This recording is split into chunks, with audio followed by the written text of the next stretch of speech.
the story of an 11-year-old boy whose abduction shattered a community's innocence, ignited a 27-year search for truth, exposed systemic investigative failures, and left a permanent legacy in child safety law.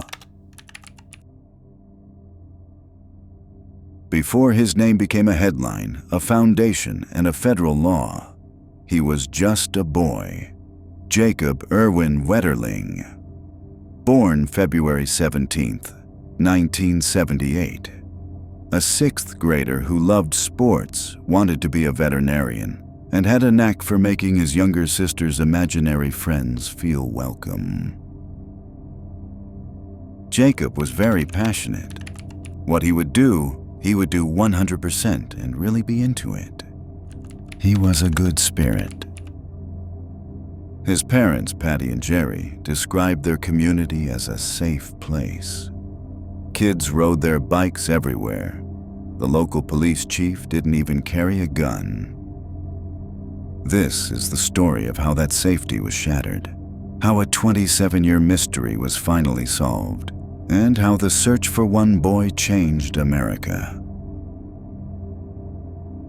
The evening of Sunday, October 22nd, 1989, was unseasonably warm. After a day of fishing and watching football with his dad, 11-year-old Jacob Wetterling made plans with his 10-year-old brother Trevor and his 11-year-old best friend, Aaron Larson. The boys wanted to bike to the Tom Thumb store to rent a movie. Their mother, Patty, initially said no. It was getting dark. But Trevor persuaded his father, Jerry, by promising to take a flashlight and for Jacob to wear an orange reflective vest. I said, "Okay, go and then come right home." It was very dark. The moon wasn't out. You couldn't see anything unless it was in our little circle of light. All of a sudden, this guy stepped out of the shadows and said, "Stop! I have a gun!" A masked man, dressed in black and armed with a gun, stepped onto the road. He ordered the three boys into a ditch. He asked each one their age. I still remember my first reaction was, I think I let out a laugh almost, because I thought this must be a joke. It became real pretty quick. He told Trevor to run into the woods and not look back. He then assaulted Aaron and told him to run. He kept Jacob. As Aaron and Trevor fled in terror, the man's final threat echoed behind them. It was the last time Jacob Wetterling was seen alive. Trevor and Aaron ran to the Wetterling home. By 9:32 p.m., a 911 call was placed. Law enforcement was on the scene within minutes, launching one of the largest searches in Minnesota history. 911 emergency. This is Merlin Jerzak calling from 29458 Kiwi Court in St. Joe, out in the township. I'm right now next door to my neighbors, the Jerry Wetterling family. That's where you're calling And some of their boys went down to Tom Thumb to pick up a movie, and on their way back, someone stopped them. We believe that they have one of the boys because one of the boys did not come back with them. Okay, were they picked up in a vehicle? Just a second, I'll ask the boys, was there a vehicle there or was he walking? They didn't see a vehicle. This person appeared on the road when they were bicycling back home. And they don't know where their other friend is at? They don't know where their brother and friend is at. So we're missing two people? They're just missing one. Did they see the individual at all? Yes, they did. Did you see the individual at all? He had a mask on. The other dispatcher right now is dispatching the squad to where you're at right now, okay? Okay. In the meantime, I want to compile as much information as I Right. can. What is your name again, sir? My name is Merlin Jerzak, but I am at my neighbor's. And that's Dr. Jerry Wetterling. That's Dr. Jerry Wetterling. Send him to where we have the screen at, okay? How old is the individual that has not returned? How old is Jacob? 11. It's Jacob, right? And he's Yes, 11. Jacob Wetterling. What was Jacob last seen wearing? What was Jacob wearing? 11-year-old boy. The mail party did have a mask on. No vehicle seen. He was wearing a red hockey jacket that had police department on it. And it has his name on it. Police department written in back? Police department is on the back. In white letters. In white letters. Where was the last time they seen Jacob? Where, Jacob, where were you at your last time? Yeah. It was right at the Urban Trifles house. Hang on just a second. I'm going to be talking with the officers. 2576 and 78 additional. Mail party did have a mask on. They're missing one juvenile, 11-year-old Jacob. Last seen wearing a red hockey jacket. Should have in white lettering in back. Police department across the back. Was Jacob riding a bike? Was Jacob riding a bike? Yeah, he was riding his 10-speed bike. Yes, the vehicle was seen. This party approached them on foot. Well, all three of you were riding a bike at that time. Unknown where the bicycle was at this time. I think that maybe my best bet is to let Trevor get on the phone and he can describe to you what he saw and this type of thing. Okay, hang on just a second. Would you advise them no house numbers, but this is a fire number. Okay, I'm ready. Okay, I'll put Trevor on. Okay. And he can answer your question. We've got him pretty well calmed down here. Hello? Trevor? Yes? You're talking to the sheriff's office. I want you to give me anything you can recall about this mail party that approached you guys. Well, he was like he was like a man, sort of big. He was large? Sort of. Okay. And he had it looks sort of like nylon things as a mask. Do you know what color it was? Black. A black mask? Do you know what color jacket he had on? I think it was black too. Did you notice any jeans or anything? Yeah, just like an idiot. Trevor, do you know what happened to your friend's bicycle? No, we don't know. Nobody knows what happened to that. Because we had to just run off into the woods. Okay, you guys ran off into the woods, but nobody knows what happened to Jacob, right? Yeah. Can you think of anything else that the guy have? That what? Did the guy have a deep voice, anything like that you can remember? Did he have a Trevor, he had a cold soda. can you tell me how big, compared to your dad or somebody, how big would you say this guy was? He was about the size of Merle, the guy that you just talked to. Okay, same height, same weight, Yeah, that type of thing?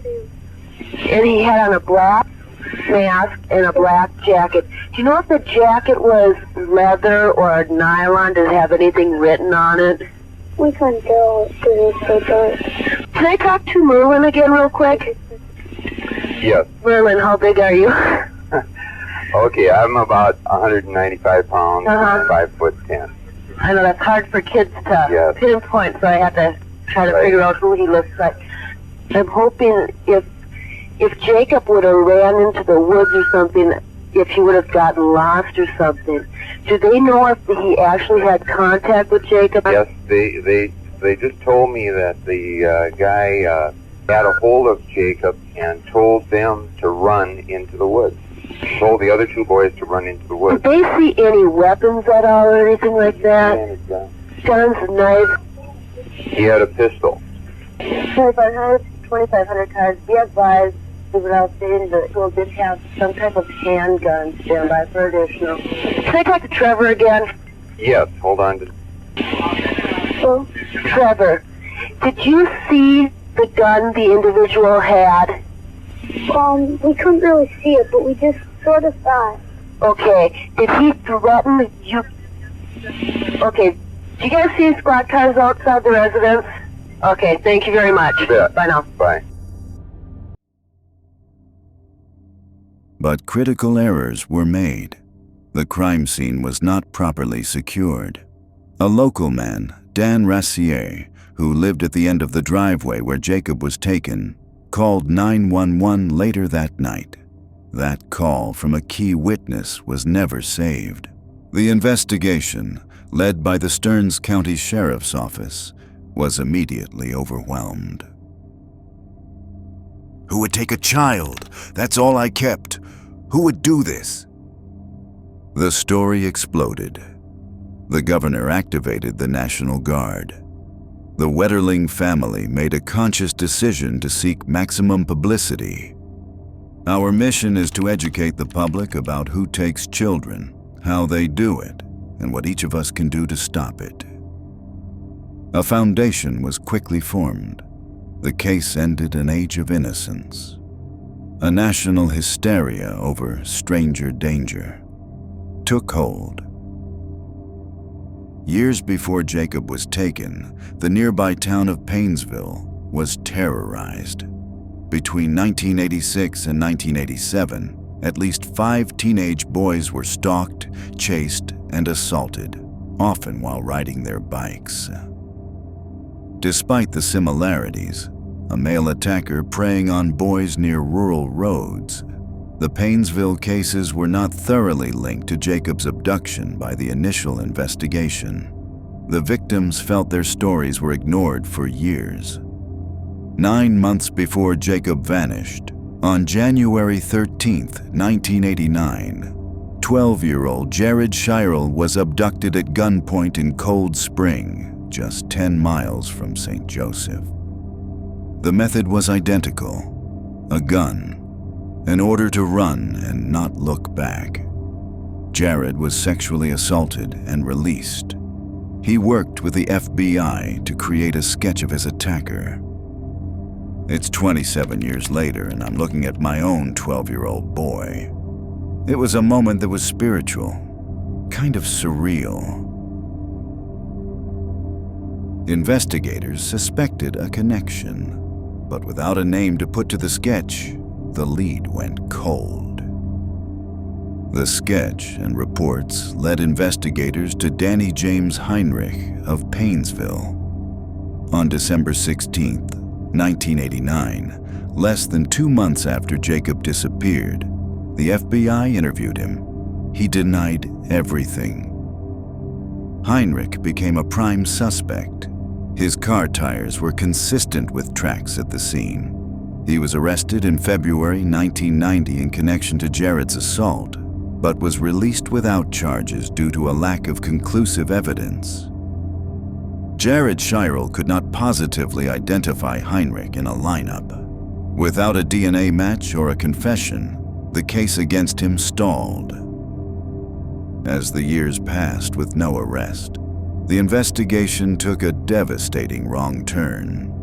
It focused on Dan Rassier, the music teacher who lived at the abduction site. He was basically saying, "We don't have anything on you, but would you admit we could end this?" And I remember laughing, going, "You've got to be kidding." Rassier's life was turned upside down. His property was searched with backhoes years later. He was asked to take a polygraph and undergo hypnosis. A key witness had been transformed into the top suspect. While the official investigation struggled, Jacob's mother, Patty, channeled her anguish into action. In February 1990, she and Jerry formally launched the Jacob Wetterling Foundation. Patty Wetterling became a nationally recognized advocate, shifting the conversation from fear to prevention and supporting other families of missing children. The family's advocacy created a tangible nationwide legacy. In 1994, Congress passed the Jacob Wetterling Act. It was the first federal law to require states to establish registries for sex offenders. It laid the groundwork for Megan's Law and the Amber Alert system, fundamentally changing how the country responds to crimes against children. As decades passed, the active investigation slowed. The public story was that it was a perfect, unsolvable crime, a mystery with no clues. The story was easy for people to accept, perhaps because it was so familiar. But the story is just that, a fiction. The Wetterling case wasn't the perfect crime. It was a botched investigation. For the Wetterling family and the boys attacked in Paynesville and Cold Spring, the lack of answers was a continuous, open wound. In 2014, the FBI's Child Abduction Rapid Deployment Team conducted a cold case review. Using advanced DNA technology, they tested evidence from the assault on Jared Shirel. There was a match. The DNA profile belonged to Danny Heinrich. The statute of limitations on the assault had expired, so he couldn't be charged, but it gave investigators the leverage they needed. Armed with the DNA match, federal authorities obtained a search warrant for Heinrich's home in October 2015. They did not find direct evidence linking him to Jacob, but they discovered a massive collection of child pornography. Danny Heinrich is no longer a person of interest. He is the confessed murderer of Jacob Wetterling. Heinrich was immediately arrested on 25 federal counts of child pornography. He was named a person of interest in Jacob's abduction. Facing a long prison term, Heinrich agreed to a plea deal. On September 6, 2016, in a federal courtroom, he confessed in chilling detail. He admitted to abducting Jacob at gunpoint, driving him to a gravel pit near Paynesville, sexually assaulting him, and then shooting him twice in the head when a patrol car passed nearby. He also confessed to the abduction and assault of Jared Shirel. He told the court Jacob's last words were, "What did I do wrong?" As part of his deal, Heinrich led authorities to that pasture. On September 1, 2016, investigators recovered human remains and a red jacket. Dental records confirmed it was Jacob. Nearly 27 years after he was taken, Jacob Wetterling was finally coming home. All I can confirm is that Jacob has been found and our hearts are broken. I am not responding to any media yet, as I have no words. Because of the plea deal, Heinrich could not be charged with murder. He was sentenced to the maximum 20 years in prison on the child pornography charge. "You didn't need to hurt him. He did nothing wrong. He just wanted to go home." I am truly sorry for my evil acts. We won't pretend that this crime and sentence is about child pornography. You stole the innocence of children. This crime is so heinous, so brutal and awful that it is unlikely society will ever let you go free. The story of Jacob Wetterling is one of profound loss and failure, but also of relentless hope and transformative change. His abduction ended a national innocence, but the search for him led to laws that protect millions of children.